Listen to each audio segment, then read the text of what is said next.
Coming together to reject hate. How the Madison community is remembering the 11 people killed during a mass shooting at a synagogue yesterday.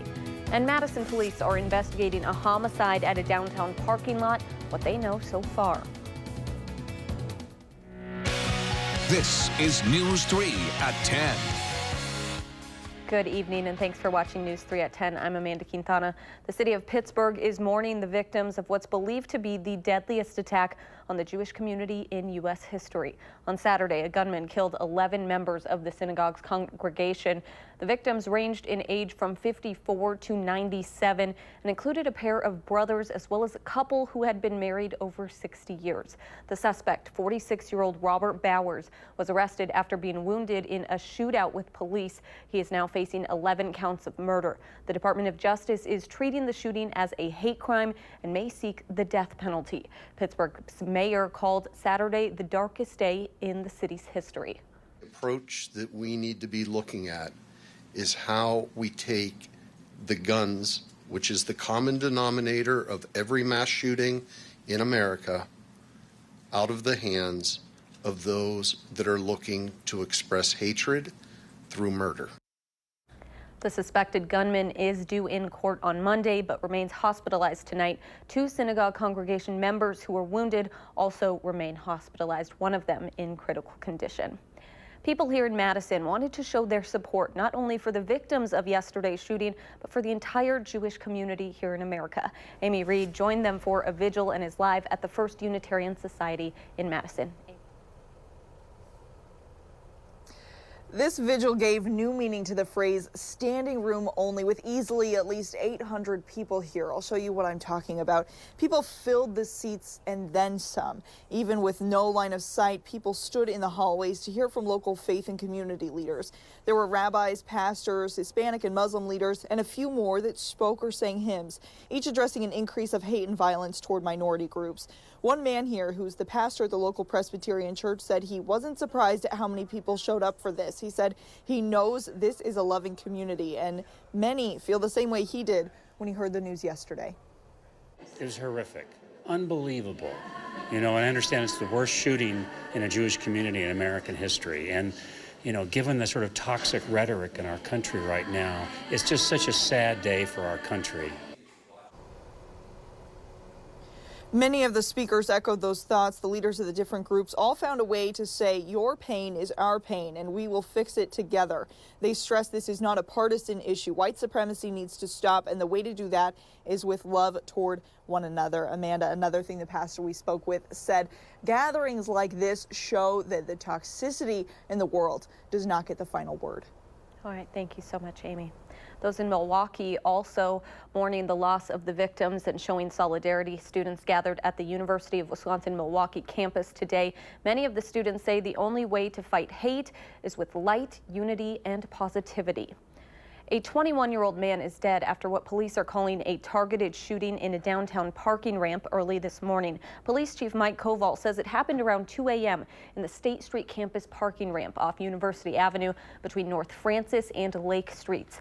No suspect is in custody, but Koval says whoever shot the man, identified as Steven Villegas, had likely met him before, even if it was briefly that night. Police are combing through video from the ramps, streets, and the hands of people in that area when the shooting occurred. It would be hard to believe that with that influx of humanity that we don't have more people that are available to be contacted. Police are asking anyone with information, video from the parking ramp area or near Whiskey Jack's on State Street where they believe the victim may have been that night to contact Crime Stoppers. That number is 608-266-6014. Other than the homicide investigation, Madison police were pretty busy downtown last night monitoring Freak Fest. Police say there were no major problems during the Madison Halloween tradition. Officials say more than 20,000 tickets were sold for the event. Officers arrested 12 people, most cited and released for drinking outside or for disorderly conduct. Several others were taken to the detox center. A few people reportedly suffered minor injuries. UW officers say there is no longer a threat after a possible armed robbery at the university's computer science building today.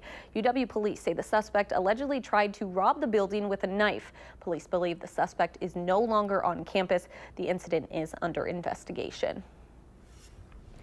In Rock County tonight, a Janesville couple arrested on tentative drug charges is awaiting their first appearance in court. 45-year-old Jan Marion Lofton and his girlfriend, 39-year-old Annalisa Martel, were arrested on Friday. The couple was leaving their home near downtown Janesville in the 400 block of Madison Street when officers pulled them over. Martel allegedly had nearly 2 grams of cocaine and more than 16 grams of crack cocaine on her. Lofton allegedly had a Suboxone strip similar to Narcan. It's used to help treat opioid addictions. After securing a search warrant, officers say they found drug paraphernalia and over $1,000 in cash. All right, let's turn it over to Dana Fulton with your First Alert forecast. Hi, Dana. Hey, Amanda, we had a little bit of a dreary day today. Cloudy outside, a few little isolated showers. Right now, though, the good news, all that is shifting east. The rain, the cloud coverage, and the mellow temperatures that we had for today. So looking at our Doppler track right now, you can see those isolated showers at the edge of Wisconsin starting to move towards the New England area already, pulling that moisture away from us.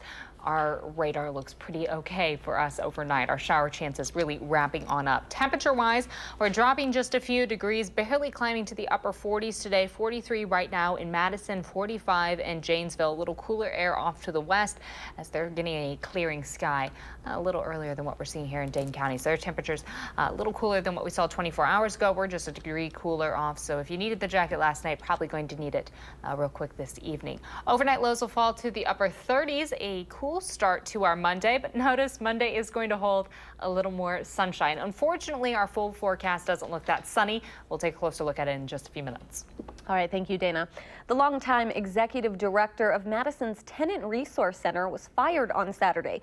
In a Facebook post, Brenda Conkle announced what she called shocking news, saying the center's board decided to, quote, go in another direction, and her termination was effective immediately. Conkle is a former Madison alder and announced she was running for mayor this year. She says the board did not tell her what the future holds for the organization.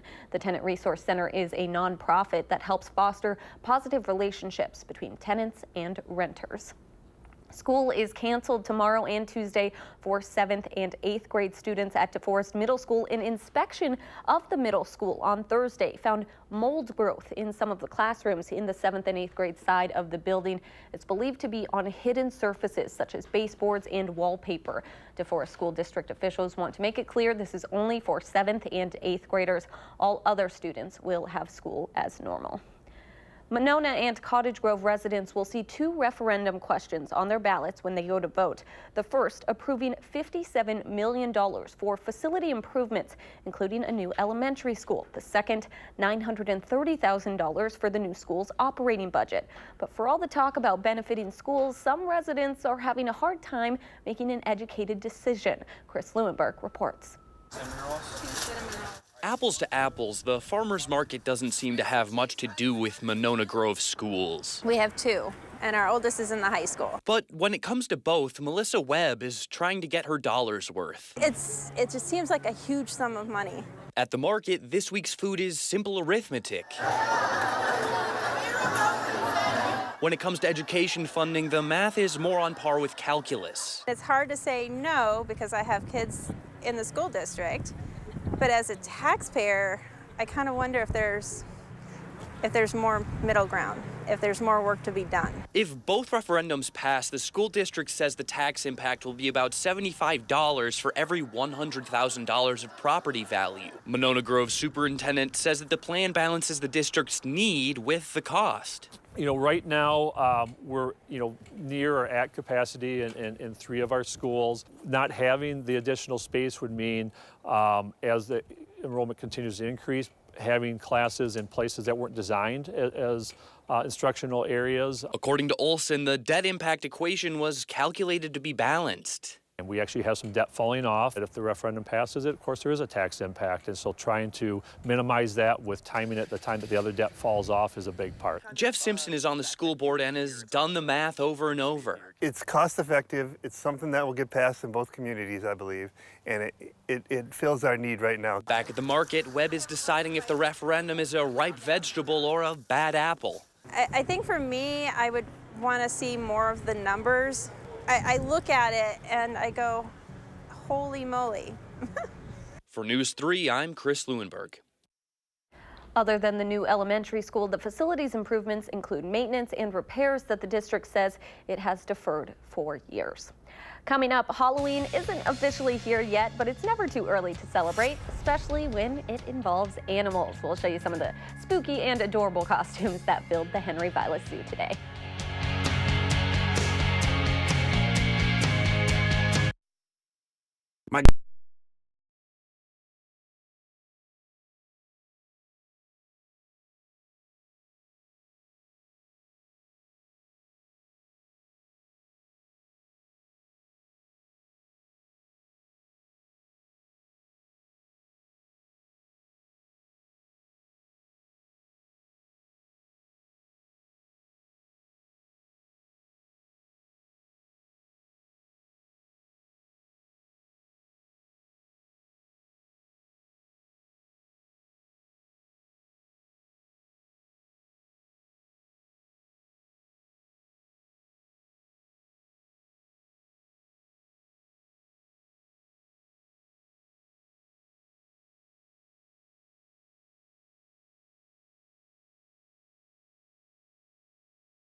Welcome back. It's no secret raising a family is expensive and the price of diapers is not cheap. The Dane County Diaper Bank is working to help families in need. Diapers are not typically covered by financial assistance programs for those below the poverty line.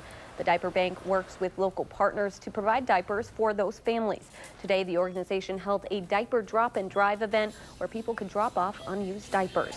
There's a huge gap that exists for people that are living in poverty or even just living paycheck to paycheck.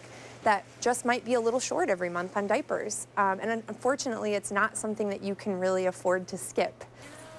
If you'd like to help or you need diapers, you can go to the Dane County Diaper Bank's Facebook page. We will put a link to that on our website, channel3000.com. Thousands of families came to the Henry Vilas Zoo today for Halloween at the zoo. There were family fun activities like face painting, arts and crafts, and a costume contest. Guests were also invited to see the animals get all sorts of seasonal treats like pumpkins and lard. It's an event that has been going on for more than 30 years. A lot of people, have come up to me and said, oh, I remember coming to this when I was a kid, and that was, 20, 30 years ago. So it's awesome to see those families making those memories. A major change this year, no trick-or-treating at the zoo. Zoo officials say the long lines just got to be too much, with up to 15,000 people at the zoo in one day. They wanted to focus on their animals and other fun events.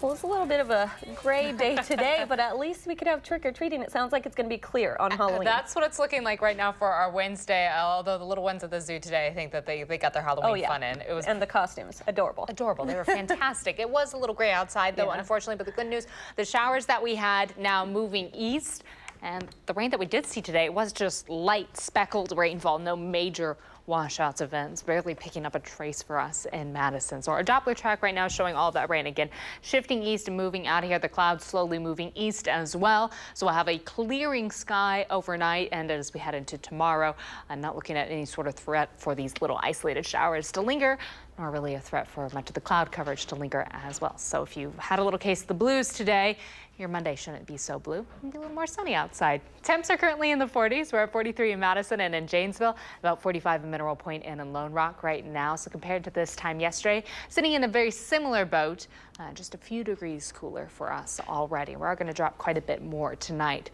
We have a calm breeze for us overnight. Wind speeds in the single digits right now coming from the west-northwest.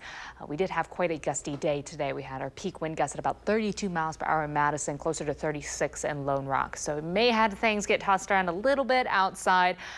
But if the good news is we head towards the work week, things aren't looking as gusty for us. A little breezy tomorrow, but not too bad. Our cold front's now well to the southeast. It's really moved out of here fairly quickly. Cooler air moving on in. Our high pressure is going to keep us mostly clear for tomorrow, but our next weather maker is going to move in fairly quickly. We're going to have a few quick systems slide through over the course of the week. But the good news, tomorrow for your Monday, you're going to get some sun, and for Halloween, we'll get a little more of a clear sky for Halloween as well.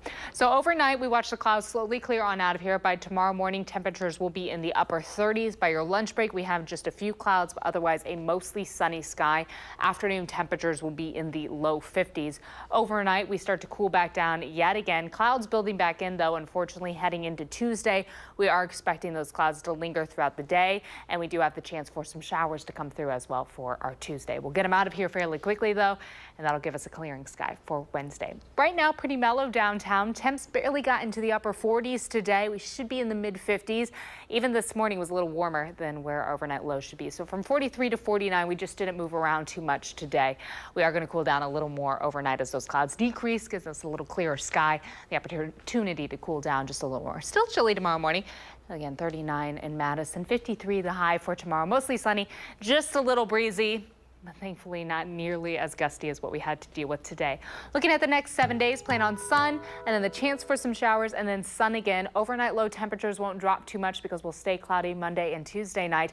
But by the end of the week, we will be a little cooler, unless we're going to start flirting with that word mix, the chance for some rain and snow mixes for us. Various opportunities for the end of the week heading into the weekend, starting really late Thursday night. And then Friday and again Saturday and Sunday we have that chance there. But you notice the happy little pumpkin saying Halloween's going to be okay. All those sunshines before that, so that's good news. Yes. Thank you.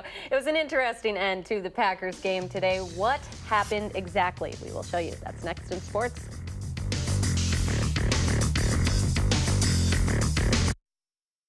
News 3.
Boston Red Sox winning their 4th World Series title in 15 seasons, 5-1 the final score tonight over the LA Dodgers. Took 5 games for the Red Sox to win this title.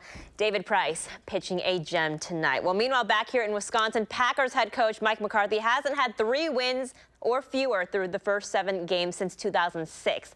That was in his first season as head coach of the Packers. Green Bay with a tough task tonight on the road against an undefeated Rams squad. It was a close one. First half here, Aaron Rodgers getting his groove back, airs it out to Devontae Adams for a 48-yard pickup. So here we go. 3 plays later, Jamal Williams getting the hand up, goes up the middle there with a short score. 7-0 Packers. He's going to do a little dance, of course, showing off there. Green Bay in the lead at the half. Second half action here. Jared Goff showing off his arm 2 for LA. Short 30-yard play to Todd Gurley, and he will take it the rest of the way for the touchdown and the lead 16-13 Rams. Gurley led the Rams in rushing and receiving yards today. Packers getting one back late in the third. Aaron Jones getting the handoff here. He takes it the rest of the way for a 33-yard touchdown. Jones with 86 yards on the ground today. Fourth quarter now. Rodgers will go in the air to the rookie Marquez Valdez-Scantling. That's another big one. Packers retake the lead 27-26. 2 minutes and change left. Greg Zuerlein hitting the 34-yard field goal for the Rams. So LA now with a 29-27 lead. So time for another 2-minute miracle from Aaron Rodgers here. But on the punt return, Ty Montgomery with the catch in the end zone. He will take it about 10, 15-ish yards, then fumbles it. So Rodgers won't even get a chance to try and win the game here. Here's the replay, just gets it knocked out. So 29-27 Rams, the final score. So what exactly happened there at the end? We'll allow Mike McCarthy to explain. The plan there is to stay in the end zone. You know, we want to be north of 2 minutes with the 1 timeout. We want to put the ball in Aaron's hands, but you trust your players. Tough decisions, close decisions, and like I said, I think Ty was just trying to make a play. Yeah, very disappointing. That play didn't lose the game, but it definitely took away an opportunity for us to go down and win it. All right, so elsewhere in the NFC North, Khalil Mack inactive for the first time in his career as the Bears host the Jets. First half here, Mitchell Trubisky, short throw to Tariq Cohen. He will take it the rest of the way. That's 70 yards for the touchdown. 7-0 Bears. Trubisky throwing for 220 yards and 2 touchdowns. Fast forward to the fourth quarter here. Jordan Howard breaks out for the 24-yard run. That is followed by a cap off with a short touchdown here, 2 yards. Bears win 24-10. Seahawks visiting the Lions at Ford Field. Both teams an even 500 on the season. We pick it up in the fourth quarter here. Chris Carson picking up 7 yards and 6 points, 28-7 Seahawks. Matthew Stafford with the ball next for Detroit. He will air it out to his right side. Marvin Jones Jr. is there for the 19-yard play, but the Lions still down 28-14. That would be the final. Seattle is now 4-3 on the season. For the first time since 2016, the Badgers are out of the Associated Press top 25 poll after they lost to Northwestern yesterday in Evanston. The team visibly disheartened after the game because Wisconsin was outplayed in pretty much every single phase of the game. Jonathan Taylor held to under 100 yards on the ground for the first time this season, but the Badgers know what they have to do to fix this, and they know that they can do it. The mindset of this whole team has always been to play the next game, play the next play. You know, all week we took the mindset, we're going to take our given play and we're going to make it urgent. We're going to make it, as important as we possibly can. We're not going to wait. So I think that's the only thing we can do moving forward. I just think we have to continue to be more consistent. I think the highs that we have week in and week out are pretty high, but the lows are low, and we have to clean up the things that just kill us. The penalties, the negative yardage, the sacks, the hurries, the things that you can control. We just have to continue to be more consistent. And finally tonight, the women's soccer team hosting a Big Ten quarterfinal against Illinois. 1-0 Illini here late first half. Danny Rhodes getting the penalty shot into the net to tie the game up. And then later, 5 minutes into the second half, Claire Shea takes the corner kick. Cameron Murtha getting a header in there for the goal. That was very pretty. Badgers up by 1. This one ended up going into penalty kicks. Illinois goalie Jalen Cunningham saving 3 straight PKs. Illinois pulling the upset. The Badgers now wait and see if they get a spot in the NCAA tournament. We'll be right back.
All right, let's take one more look at the forecast. So we're looking sunny for our Monday. That's the good news. Our clouds are going to steadily decrease overnight. Monday will be a little breezy, but not nearly as gusty. Temps will be in the low 50s for us. And then we do have the chance for some showers to come back in on Tuesday. Right now, Halloween looks mostly clear for us on Wednesday. That's the good news. And then some showers by the end of the week again. All right, thank you so much for joining us. Have a great night.